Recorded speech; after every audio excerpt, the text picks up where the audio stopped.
السلام علیکم ورحمۃ اللہ وبرکاتہ۔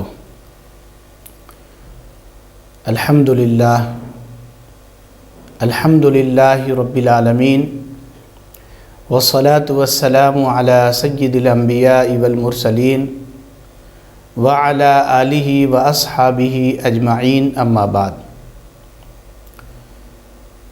معزز حاضرین اور نہایت ہی قابل احترام ناظرین سامعین، شمسی کیلنڈر کے حساب سے دسمبر کا مہینہ سال کا آخری مہینہ ہوتا ہے، اور ابھی دسمبر کا مہینہ بالکل ختم ہونے کے قریب ہے۔ اس مہینے کے ختم ہوتے ہی نئے سال کا آغاز ہو جائے گا۔ ہم 2020 عیسوی سے 2021 عیسوی میں قدم رکھ سکیں گے۔ حضرات، نئے سال کی مناسبت سے دنیا میں مختلف مقامات پر ہیپی نیو ایئر کے نام سے متعدد پروگرام منعقد کیے جاتے ہیں۔ کروڑوں روپے خرچ کیے جاتے ہیں، بے تحاشا رقم لٹائی جاتی ہے۔ نئے سال کا جشن دھوم دھام سے منایا جاتا ہے۔ 31 دسمبر کی رات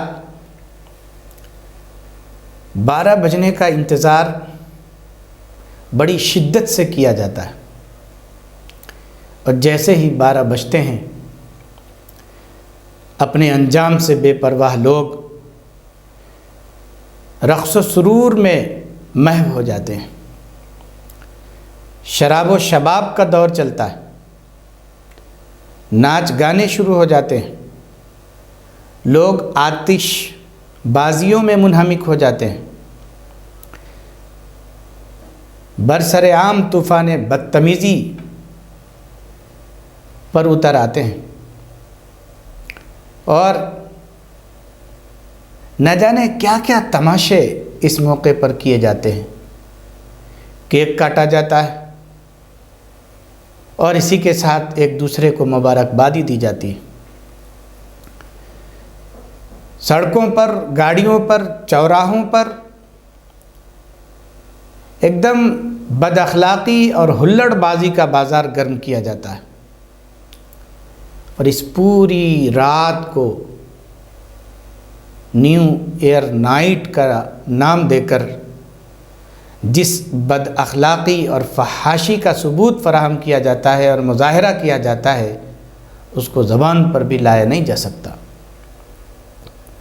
حضرات گرامی، افسوس کی بات تو یہ ہے کہ مسلمانوں کا ایک بڑا طبقہ مغربی تہذیب کی نقالی میں نئے سال کا جشن بہت دھوم دھام سے منانے لگا ہے۔ حالانکہ یہ سراسر نادانی اور دین بیزاری کی علامت ہے۔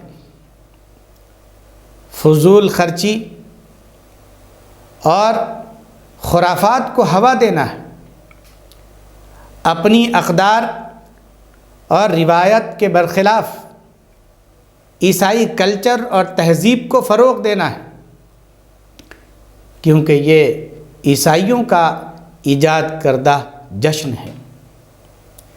عیسائیوں میں قدیم زمانے سے اس موقع پر آرٹ اور کلچر کے نام سے جشن منانے کی روایت چلی آ رہی ہے۔ دوستو، اس لیے نئے سال کا جشن منانے سے بچو۔ اس میں سب سے بڑی خرابی کیا ہے؟ غور کیا جائے تو معلوم ہوگا کہ ایک تو عیسائیوں کی مشابہت اختیار کرنا ہے، اور ہم سب کے آقا جناب نبی کریم حضرت محمد مصطفیٰ صلی اللہ علیہ وسلم نے کسی بھی دوسری قوم کی مشابہت اختیار کرنے سے ہمیں منع فرمایا ہے۔ من تشبہ بقوم فہو منہم، جس نے کسی دوسری قوم کی مشابہت اختیار کی وہ انہی میں سے ہے۔ اس لیے ہم ان کی مشابہت کرنے کے بجائے اپنی اسلامی تہذیب کو فروغ دیں اور وہ کام کریں جو اسلامی ہدایات کی روشنی میں ہو۔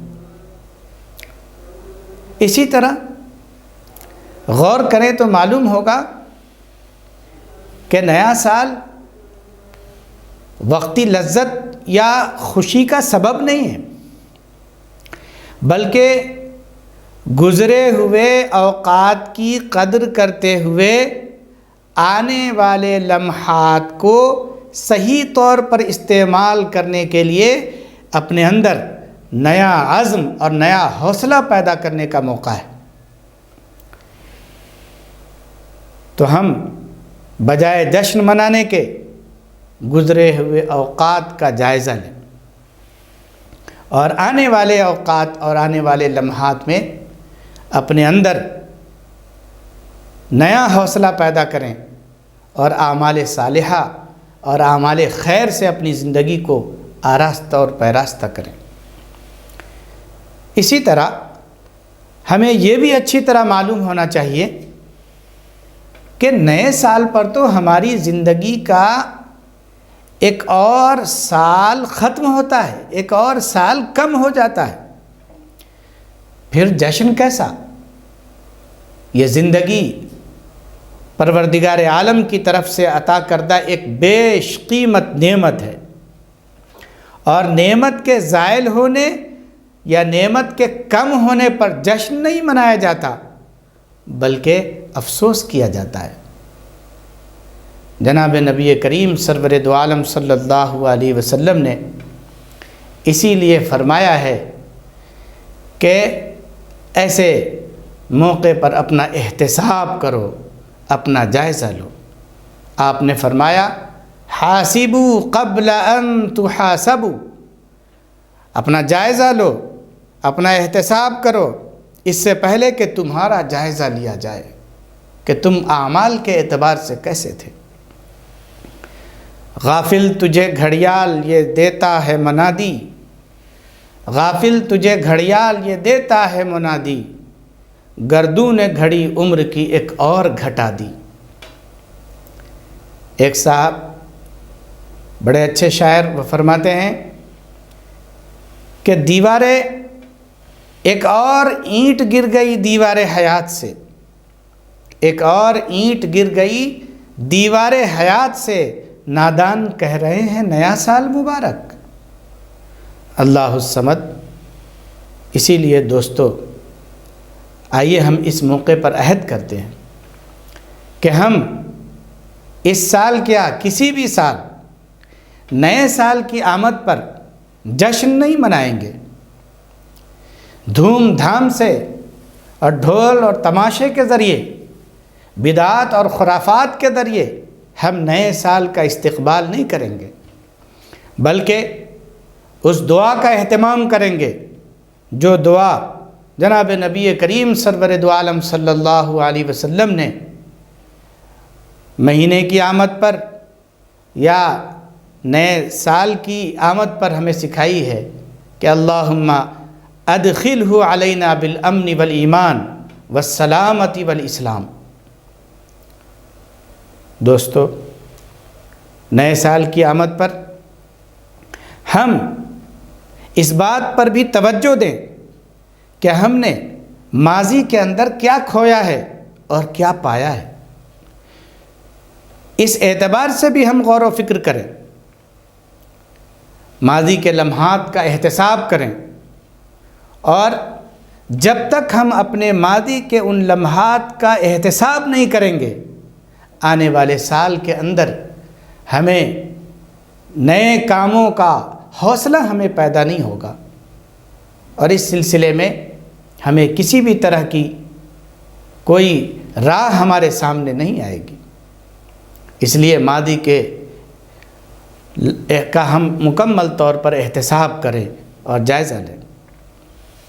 نئے سال کی آمد کے موقع پر ہم اپنے مستقبل کا لائحہ عمل مرتب کریں، بہترین مستقبل کی تعمیر اور تشکیل کا منصوبہ بنائیں، وہ منصوبہ جو نوجوانوں کے اندر انقلاب پیدا کر دے، وہ منصوبہ جو ہمارے عمر دراز لوگوں کے اندر جذبہ پیدا کر دے، وہ منصوبہ جو بچوں کے مستقبل کی تابناکی سے متعلق ہو، وہ منصوبہ جو ملک کی تقدیر بدل کر رکھ دے، وہ منصوبہ جو ملک کی تعمیر اور ترقی کے لیے کارآمد ہو، وہ منصوبہ جو اس دنیا کے اعتبار سے بھی ہمارے لیے کامیابی کی ضمانت دیتا ہو اور اخروی اعتبار سے بھی اس میں کامیابی کی ضمانت موجود ہو۔